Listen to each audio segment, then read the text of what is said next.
Good morning everyone, welcome to our YouTube channel excellence future classes. आज हम पढ़ेंगे chapter number 2 parts of a sentence यानी वाक्य के भाग। पहला हमने चैप्टर पढ़ा था चैप्टर नंबर 1 जो था हमारा काइंड्स ऑफ सेंटेंस यानी वाक्य के प्रकार, और आज हम पढ़ रहे हैं पार्ट्स ऑफ ए सेंटेंस यानी वाक्य के भाग। तो सबसे पहले हम एक वाक्य को समझेंगे कि वाक्य की परिभाषा क्या होती है। तो जब हम किसी वाक्य को बनाते हैं या किसी वाक्य की रचना करते हैं तो सबसे पहले किसी प्राणी या वस्तु का उल्लेख करते हैं और उसके बाद उस प्राणी या वस्तु के बारे में कुछ बताते हैं। तो जैसे हम एग्जाम्पल लिखेंगे, Radha dances. Radha dances, Radha dances, Radha नृत्य करती है। तो इसमें हमने अभी आपको एक परिभाषा बताई कि जब हम किसी वाक्य को बनाते हैं तो सबसे पहले किसी प्राणी या वस्तु का उल्लेख करते हैं और उसके बारे में कुछ बताते हैं। तो इसमें हमारी प्राणी राधा है, वस्तु तो नहीं है, यहाँ प्राणी है जो कि राधा है। तो इसी के बारे में हम कुछ बता रहे हैं कि वह नृत्य करती है, तो हमारा ये पूरा एक वाक्य बना। तो जब हम किसी प्राणी या वस्तु के बारे में बताते हैं या उल्लेख करते हैं और उसके बारे में कुछ कहते हैं तो वो दोनों मिलाकर हमारा पूरा एक वाक्य बन जाता है। जैसे अगला देखेंगे हम, आशु place a game. Ashu place a game. Ashu place a game, आशु एक खेल खेलता है। तो यहाँ जो आशु है वो भी हमारा प्राणी है, ये वस्तु तो नहीं है, ये भी प्राणी है। तो इसके बारे में तो कुछ बताया गया है कि वह एक खेल खेलता है। तो ये सब्जेक्ट और जो उसके बारे में कुछ कहा गया है, तो इनको मिलाकर हमारा एक पूरा वाक्य बन जाता है। तो इस तरह के जो वाक्य होते हैं उसके दो भाग होते हैं, यानी कि जो हमारा सेंटेंस होता है उसके दो भाग होते हैं। एक तो होता है हमारा सब्जेक्ट, लिख लेते हैं सेंटेंस के यानी वाक्य के दो भाग होते हैं, दो भाग होते हैं।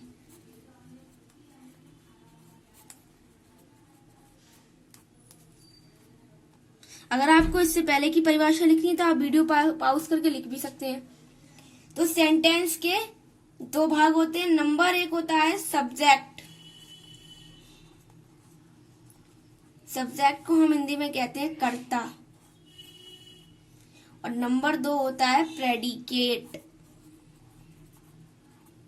जिसको हम हिंदी में कहते हैं विधेय।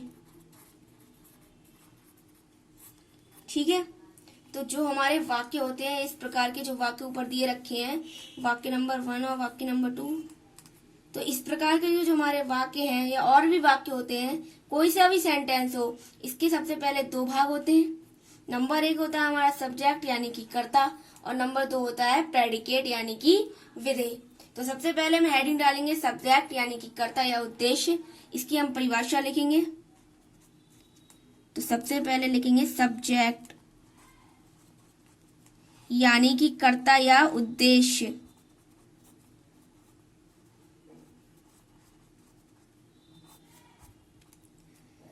तो जो हमारा कर्ता है, उपयुक्त वाक्यों में राधा और आशु जो है वो हमारे सब्जेक्ट हैं, क्योंकि इनके बारे में कुछ कहा गया है। तो हम इसकी परिभाषा में लिखेंगे कि सरल वाक्यों में कह सकते हैं कि जिसके बारे में कुछ कहा गया हो, या कोई प्राणी हो या कोई वस्तु हो, कि वाक्य में जिसके विषय में कुछ कहा गया हो वह हमारा सब्जेक्ट यानी कि कर्ता कहलाता है। लिखेंगे सरल भाषा में हम कह सकते हैं, सरल भाषा में हम कह सकते हैं कि वाक्य में जिसके विषय में कुछ कहा गया हो, जिसके विषय में कुछ कहा गया हो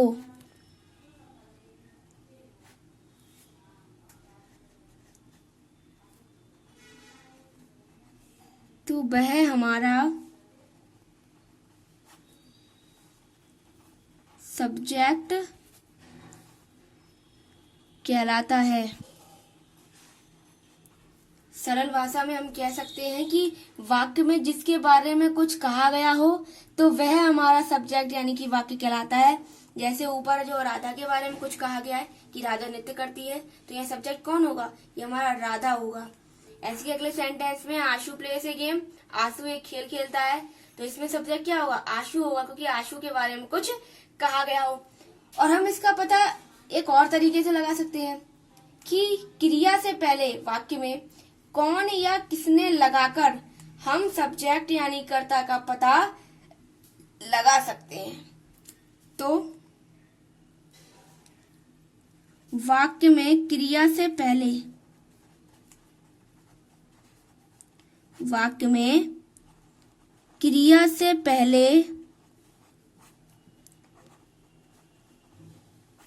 कौन या किसने लगाकर हम कर्ता का पता लगा सकते हैं। जैसे ऊपर सेंटेंस देखेंगे हम, राधा डांसेस, राधा नृत्य करती है, तो इसमें हम किसने तो लगाएंगे नहीं, कौन का ही तो उपयोग करेंगे कि कौन नृत्य करती है, तो क्या कहेंगे? राधा नृत्य करती है। तो इसमें हमने सबसे पहले कौन लगाया। अगर हमें सब्जेक्ट के दो भाग करने हैं, सेंटेंस के दो भाग करने हैं और उसमें से हमें सब्जेक्ट का पता लगाना है, तो जो भी हमारा वाक्य है उससे पहले हम या तो कौन लगाएंगे या किसने लगाएंगे। जैसे ऊपर हमारा एक सेंटेंस दे रखा है कि राधा डांसेस, राधा नृत्य करती है, तो यहाँ कौन नृत्य करती है? क्वेश्चन करके पूछेंगे कि कौन नृत्य करती है, तो राधा नृत्य करती है। तो इससे पता चल गया कि केवल और केवल हमारी जो सब्जेक्ट है वो राधा है। अगला सेंटेंस क्या है? आशु प्लेस ए गेम, आशु एक खेल खेलता है, तो खेल कौन खेलता है या कौन खेल खेलता है? तो आशु खेल खेलता है, तो इसलिए हमारा सब्जेक्ट क्या होगा? आशु। अब हम लिखेंगे अगला हेडिंग प्रेडिकेट यानी कि विधेय।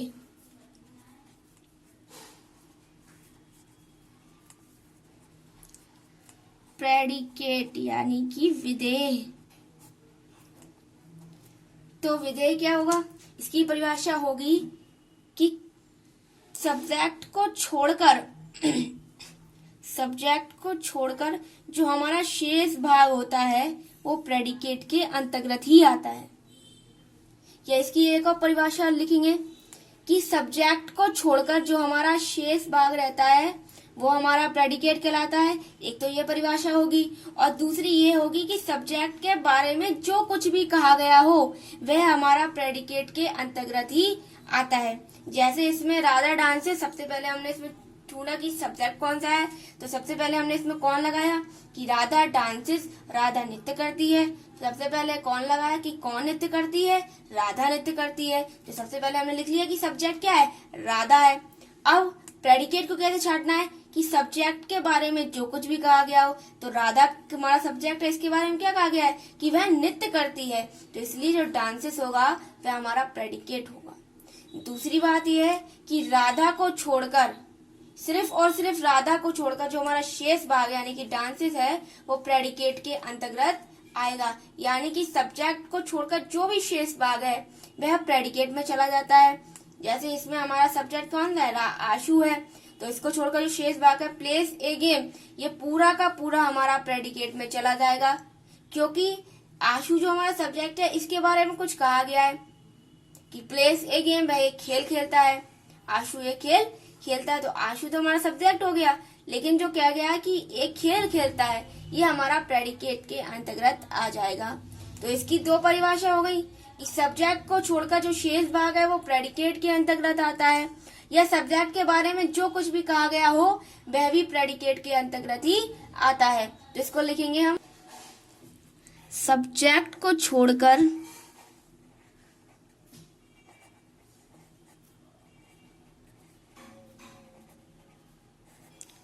शेष भाग प्रेडिकेट के अंतर्गत आता है। प्रेडिकेट के अंतर्गत आता है।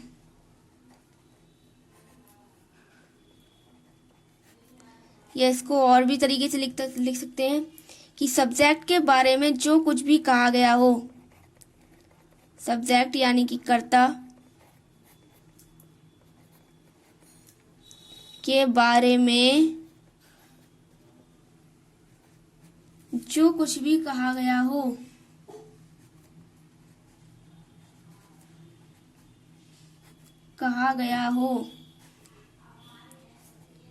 वह हमारा प्रेडिकेट कहलाता है।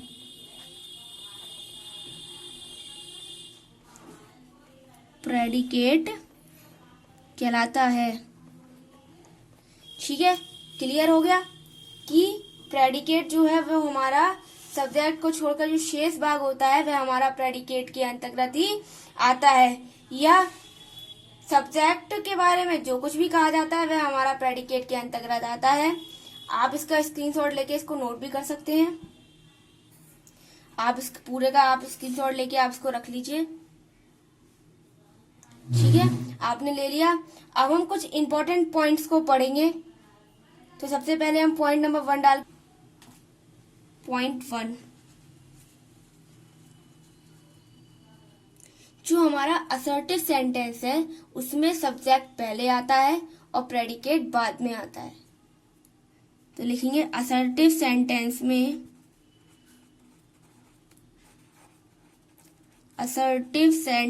में सब्जेक्ट पहले आता है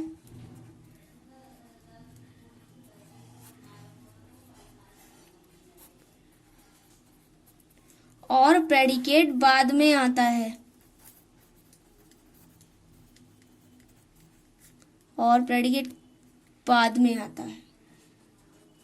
ठीक है, असर्टिव सेंटेंस कौन से होते हैं?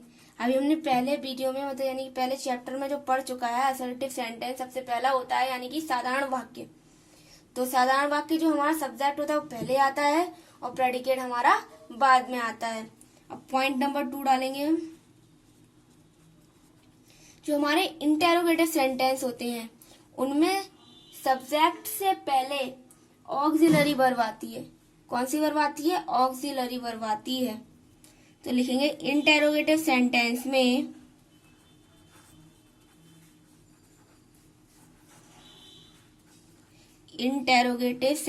में सब्जेक्ट से पहले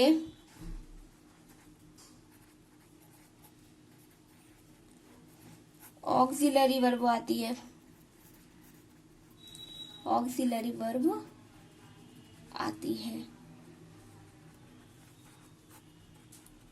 अब तीसरा और लास्ट पॉइंट है, जो इंपरेटिव सेंटेंस होते हैं उनमें जो हमारा सब्जेक्ट होता है वो छिपा हुआ होता है। केवल और केवल प्रेडिकेट ही दिया हुआ होता है। जैसे अभी बता रहे हैं, इंपरेटिव सेंटेंस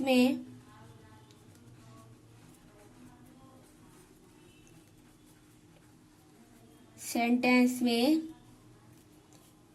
केवल प्रेडिकेट दिया हुआ होता है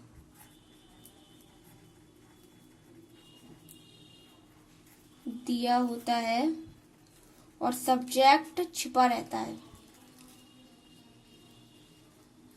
और जो हमारा सब्जेक्ट है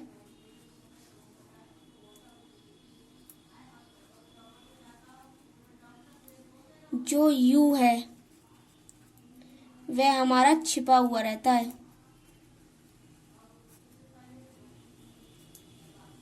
जैसे हम एक आपको एग्जांपल दे रहा है, जैसे हमारा ये है एग्जांपल, सिट डाउन, बैठ जाओ।